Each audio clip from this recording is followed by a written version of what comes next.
SIR নিয়ে ফের সরব তৃণমূলের সর্বভারতীয় সাধারণ সম্পাদক অভিষেক বন্দ্যোপাধ্যায়। বুধবার সংসদের বাইরে সাংবাদিকদের প্রশ্নের উত্তরে কার্যত চ্যালেঞ্জ ছোড়েন অভিষেক।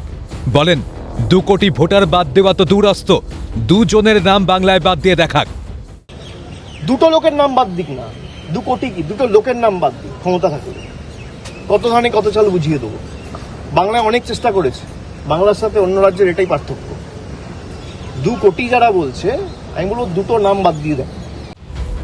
উল্লেখ্য, মঙ্গলবারই বাংলা থেকে রোহিঙ্গাদের তাড়ানোর দাবি করেছেন রাজ্যের বিরোধী দলনেতা। সাংবাদিক বৈঠকে শুভেন্দুর দাবি ছিল, বাংলায় প্রায় 1 কোটি মানুষের নাম ভোটার তালিকা থেকে বাদ যাবে। না না, কাগজে যা আসছে বিহারে যদি 52 লাখ হয়, তো এখানে তো তার ডবল হবে। 1 কোটির বেশি হওয়া উচিত, 1 কোটি 25 লক্ষ বলেছে। এই নিয়েও এদিন সরব হন অভিষেক। বলেন, কোনো এসআইআর হলো না, আগেই বিজেপি নেতারা বলে দিচ্ছে বাংলা থেকে 2 কোটি ভোটার বাদ যাবে। ইলেকশন কমিশন বলছে না, বিজেপি বলছে। ইলেকশন কমিশন বিরোধিতা করেছে, কোন রকম এসআইআর হলোই না, আগে থেকে বিজেপি নেতাদের কাছে শঙ্কা চলে গেল যে বাংলা থেকে 2 কোটি লোকের নাম বাদ চলে যাবে। আর ইলেকশন কমিশনের তরফ থেকে কোনো প্রতিবাদ নেই। বিরোধী দলের কেউ কিছু বললে তখন বলবে ইলেকশন কমিশনকে কলুষিত করা হচ্ছে।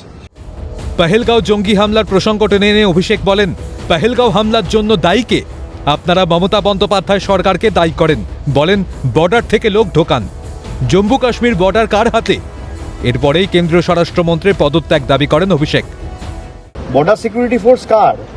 ভারতবর্ষে স্বাধীনতার পরে 1947 সালের পরে সবথেকে ব্যর্থ স্বরাষ্ট্রমন্ত্রীর নাম হচ্ছে অমিত শাহ।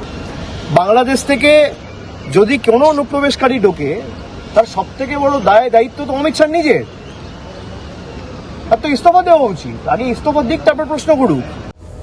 সব মিলিয়ে 26-এর নির্বাচন যত সামনে আসছে, ততই বঙ্গে তীব্র হচ্ছে এসআইআর সহ অনুপ্রবেশ ইস্যু। তৃণমূল বাঙালি অস্মিতাকে হাতিয়ার করে ময়দানে নেমেছে, বিজেপিও অনুপ্রবেশ অস্ত্রকে শান দিচ্ছে। 2 ইস্যুতে সাধারণ মানুষের জীবনে কতটা প্রভাব পড়ে, সেটাই এখন দেখার। ইন্দ্রাণী দাশগুপ্তের রিপোর্ট, ক্যালকাটা নিউজ।